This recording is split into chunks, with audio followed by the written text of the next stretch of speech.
എല്ലാ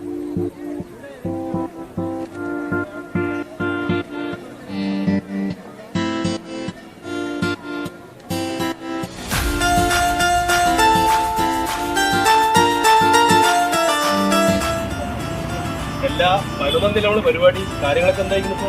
കാര്യങ്ങൾ ഉഷാറല്ലേ? നമ്മളിപ്പോ ഒപ്പന റിഹേഴ്സലല്ലേ? റിഹേഴ്സൽ എപ്പോഴാണ്? സച്ചേട്ടനോ അനീഫ് കൊണ്ട് വരാറുണ്ട്. എന്തായാലും ശരി, പരിപാടി ഉഷാറാക്കി. പരിപാടി സൂപ്പർ തന്നെയല്ലേ? ഏതായാലും അനീഫ് സച്ചേട്ടൻ വന്നോട്ടെ, എന്നിട്ട് കൂടുതൽ ചർച്ച ചെയ്യാം. അത് അവര് വരുന്നു.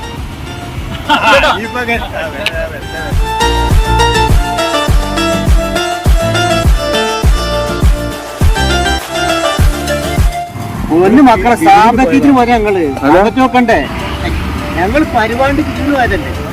ചേട്ടാ 11 തീയതിയാണല്ലോ നമ്മളെ പരിപാടി. കുട്ടികളുടെ പരിപാടിയും നമ്മുടെ രക്ഷിതാക്കളെ കുറെ കലാപരിപാടികളൊക്കെ നമ്മൾ പ്ലാൻ ചെയ്തിട്ടുണ്ടല്ലോ. അതിന് നമ്മളൊരു ഒപ്പന പ്ലാൻ ചെയ്തിട്ടുണ്ട്.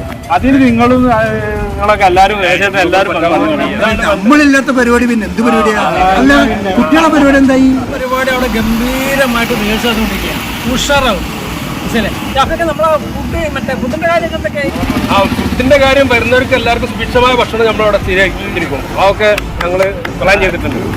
ക്ലാസിന്റെ പരിപാടിയല്ലേ 11-ാം തീയതി. നമ്മളെ പരിപാടി ഇത്ര മോശമായിട്ടുണ്ടായിരുന്നു. എല്ലാം ഭംഗിയായിട്ട് ഒരു പരിപാടിക്കും ഒരു കുഴപ്പം പറ്റിയില്ല. അപ്പൊ നിങ്ങളൊക്കെ കൂടി എന്താ ചെയ്യുന്നത് തരാം. നമ്മളെല്ലാ കുടുംബങ്ങളെയും സംഘടിപ്പിക്കുക. എന്നിട്ട് 3 മണിക്ക് ടൗൺ ഹാളിൽ എത്തുക. 11-ാം തീയതി ആഗസ്റ്റ് 11-ാം തീയതി. ഇനിയിപ്പോൾ നമ്മളുടെ എല്ലാ കുടുംബങ്ങളും ആഗസ്റ്റ് 11-ാം തീയതി 3 മണിക്ക് നമ്മൾ ടൗൺ ഹാളിൽ എത്തുക.